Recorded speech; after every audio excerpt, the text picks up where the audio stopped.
So this week, y'all, we're diving into the Second Council of Nicaea. It's the council Eastern Orthodoxy probably doesn't want y'all looking too closely at in 787 AD. You've heard the claims. Eastern Orthodoxy goes back to the apostles.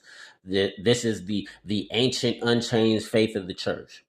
But when you actually read the New Testament, as well as the first 300 years of Christian writing, you ain't gonna find icon veneration. You don't find relic based liturgy, and you definitely don't find Christians bowing to, kissing, or burning incense to images. These practices don't come from the apostles; they come from the icon wars of the 700s. It's the century of military collapse. There's political chaos, theological panic, and the fight against Islam. And the turning point of all this, the Second Council of Nicaea. This is the moment the Eastern Church rewrites its own history, claiming the apostles used icons, declared icons essential to the faith, and they condemned anyone who disagreed. Not because scripture taught it, not because the early church practiced it, but because the empire needed unity and Empress Irene needed legitimacy. So all week, we'll walk through what actually happened, the political intrigue, the iconoclast emperors, the empress who outmaneuvered the army, the arguments used at the council, and why those arguments were trash the moment you compare them to the scriptures or the early church. This is the moment that Eastern Orthodoxy becomes what it is today. Not Jesus, not Pentecost, not the apostles, not the early fathers. It's this moment. So tomorrow, we start at the beginning, how the empire fell apart, how icons became a battlefield, and how a council in 787 reshaped an entire tradition. Tune in.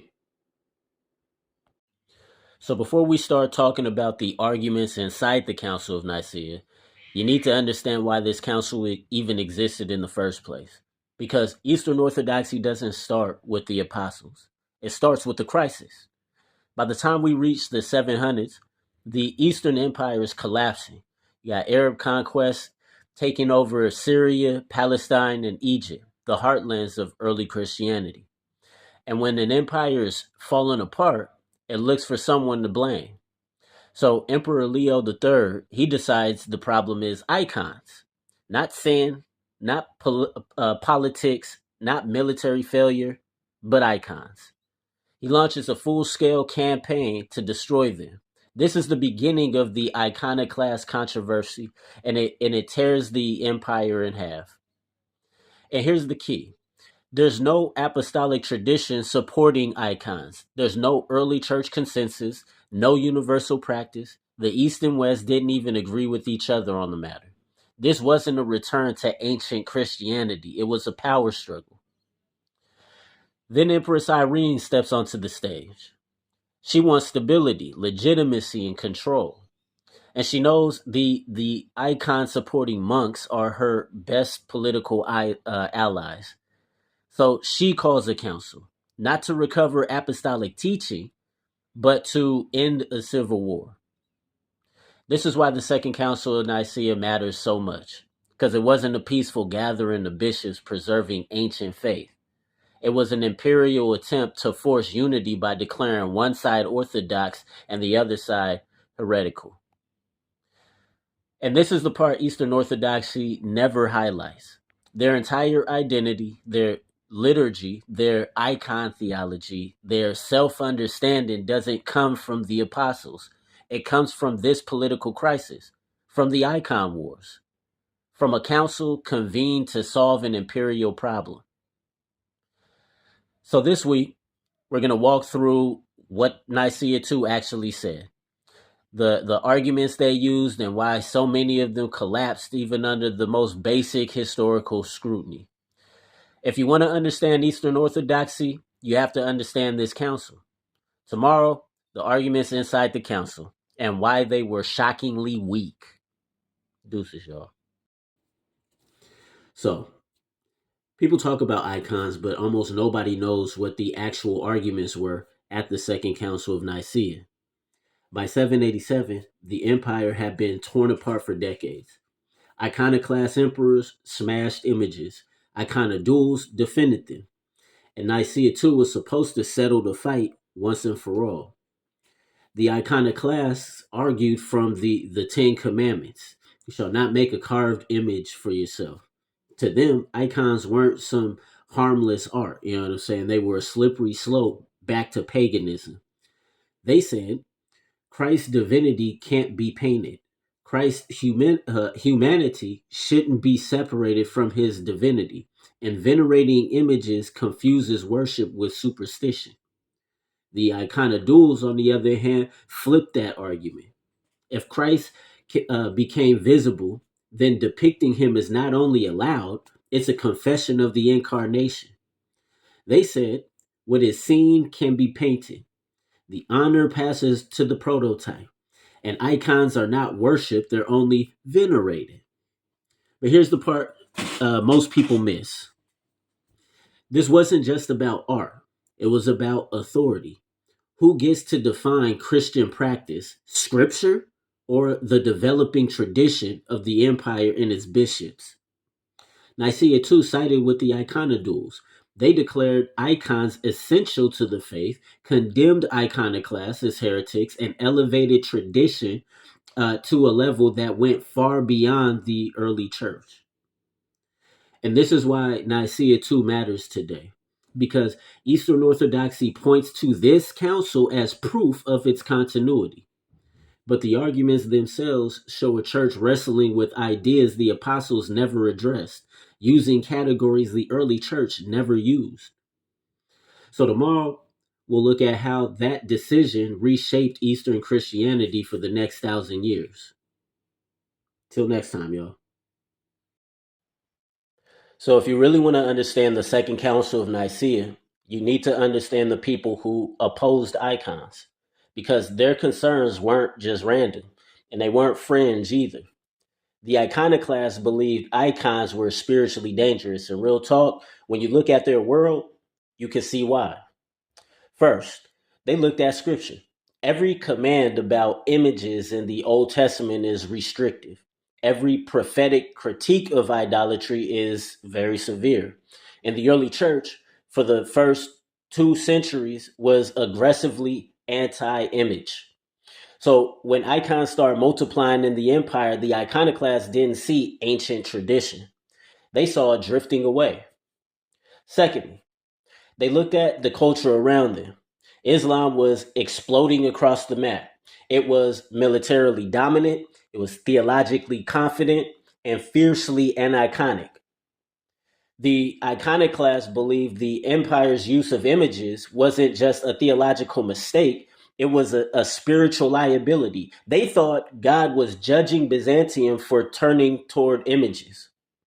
Thirdly, they looked at the arguments coming from the iconodules, especially the new Christological logic. Because Christ became human, matter can now depict God.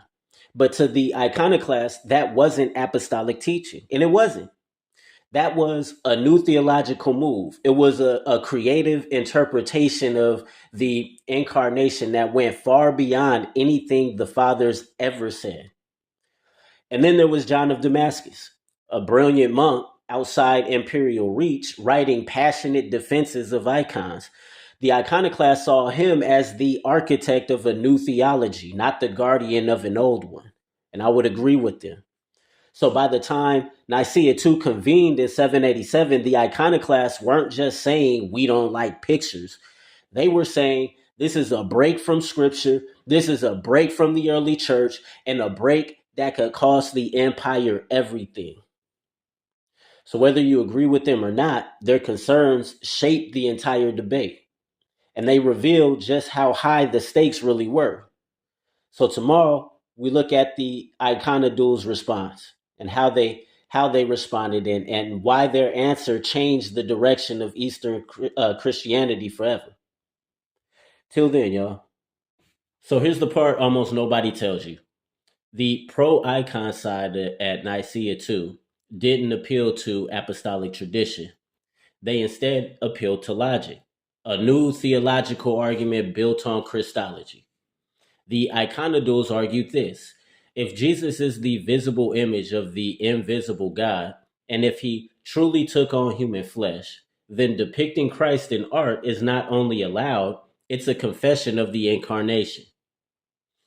This was their core move. Not that the apostles taught icons, not the early church used icons, but because Christ became visible, we can make visible representations. And here's the problem with this.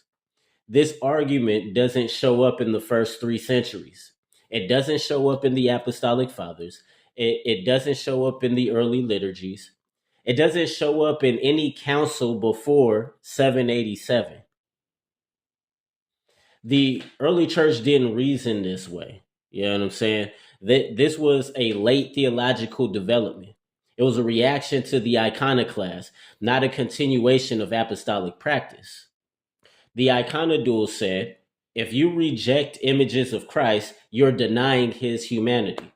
But the iconoclasts fired back. They said, if you paint Christ, you're dividing his natures because you can't paint divinity. So the debate wasn't about art, really. It was about how you understand the incarnation. And both sides accused the other of Christological error. What Nicaea II did was elevate the iconodule logic into dogma, not because it was ancient, not because it was universal, but because the empire needed unity and the iconodules offered a theological framework that could be enforced. This is why the council matters. It didn't preserve tradition, it created a new one. So when people say Eastern Orthodoxy is the unchained ancient faith, it's not true. No, it's not. It's a lie. And remember this: the justification for icons wasn't apostolic. It was a late philosophical argument built on a specific reading of Christology, and it reshaped the entire trajectory of Eastern Christianity. So tomorrow, we look at the fallout and how this new logic became mandatory for the whole empire. Deuces, y'all. If you want to understand why Eastern Christianity looks the way it does today, you have to understand what Nicaea II changed. So by the end of the council, something massive had happened. Not just a ruling on icons, not just a clarification of Christology. Nicaea II rewired the spiritual imagination of the empire. Before this council, Christians argued about icons. After this council, icons became mandatory. The iconodules didn't just win the debate, they reshaped the entire framework of worship. Icons weren't optional, they weren't cultural, they weren't personal preference at this point. They became a required expression of Orthodox faith. And that's the part people either forget or just don't know. Nicaea II didn't just defend images, it canonized them. This meant that for the first time in church history, the church said, if you reject icons, you're rejecting the incarnation. Now that's a massive theological leap, yo. That's a leap the early church never made. That's a leap scripture never makes. But from that moment on, the East tied its identity to images, not just as teaching tools, but as sacred objects. This decision shaped everything that follows after. The liturgy, the architecture, the spirituality, the devotional life, the way people imagine Jesus Christ and the saints. It created a world where images weren't just art anymore. They were windows, channels, mediators. And once that framework was in place, it became almost impossible to question it without being labeled a heretic. So what did Nicaea II change? It changed the center of gravity for Eastern Christianity. It went from word to image, from proclamation to veneration, from apostolic simplicity to a new theological system built on a specific Christological interpretation. And that's why this council still matters today, because it wasn't just about the icons. It was about the direction of the church and which authority would shape its future. So tomorrow, we'll look at the fallout and how this decision reshaped the empire, how it reshaped liturgy, and and the imagination of millions. Till then, y'all. So most people think Nicaea II ended with a theological victory. We know that Eastern Orthodox do. But the real story begins after the council, when the empire turned doctrine into a weapon. When the bishops restored icons, it wasn't just a spiritual decision. It immediately became imperial policy. The emperor and his court treated the council's decree as a mandate to reshape the entire religious landscape of Byzantium. And that meant one thing. Anyone who resisted the restoration of icons was now resisting the empire itself. This is the part people forget, or maybe they just don't know. Iconoclasm didn't just fade away, it was crushed. Bishops who refused to sign the council's decrees were removed from their seats. Some were exiled to remote regions, and some were in prison. Not surprised, right? Some simply vanished from the historical record, which tells you exactly how thorough the purge was. Monasteries that had supported iconoclasm lost imperial favor overnight. Their influence evaporated. Their leaders were replaced with men loyal to the council's decision. The message was unmistakable. The debate is over. It's time to fall in line. But the empire didn't just stop at punishment. It rebuilt the public imagination. Icons weren't just restored, they were celebrated. Processions, feasts, public displays made icons the visible sign of loyalty to the emperor and the church. To honor icons was to honor the empire. To reject them now wasn't a theological disagreement. It was a political rebellion. The state began producing art, hymns, and liturgical texts that framed iconoclasm as a betrayal of Christ himself. It's propaganda. Iconoclasts weren't just wrong, they were dangerous. They were enemies of unity, enemies of tradition, enemies of the empire. This is how Byzantium worked. Theology shaped politics, and politics enforced theology. So the fallout of Nicaea II wasn't a peaceful one. It was a reshaping of the empire, its bishops, its monasteries, its imagination. The council ended in the chamber, but the consequences began the moment they walked out. So after Nicaea II, the empire thought the debate was over, but the legacy of that council didn't unite the church. It revealed a divide that would shape 1,000 years. By the end of the 8th century, Byzantium had its answer. Icons stay. The incarnation matters. Christ is truly seen, truly entered into the material world, as if he wasn't already. Monasteries celebrated. Art became theology in color and stone. But the rest of the Christian world wasn't watching with the same eyes. In Rome, the response was complicated. The Libri Carolini, written under Charlemagne, rejected both extremes. They said the Byzantines went too far, the iconoclasts went too far, and the whole debate just felt like an Eastern obsession. Rome didn't deny icons, but it didn't embrace Nicaea II's definitions of them either. And it wasn't out of hostility, it was distance. A growing sense that the East and West were speaking different theological languages. By the 9th century, the cracks were visible. The East saw icons as confession, you know what I'm saying, like proof of the incarnation, while the West saw them as devotion, beautiful but not doctrinal. The East tied its identity to the council. The West tied its identity to Rome. Neither side saw that they were drifting away. So when the Great Schism happened in 1054, it wasn't caused by icons, but the memory of Nicaea II was still there. It was a reminder that the two halves of Christendom had already learned to disagree. Different languages, different instincts, one faith, two trajectories. So the legacy of Nicaea II isn't just about icons. It's about how the church wrestles with truth and how even victories can reveal the fault lines beneath our feet. History doesn't end at the council either. It begins there.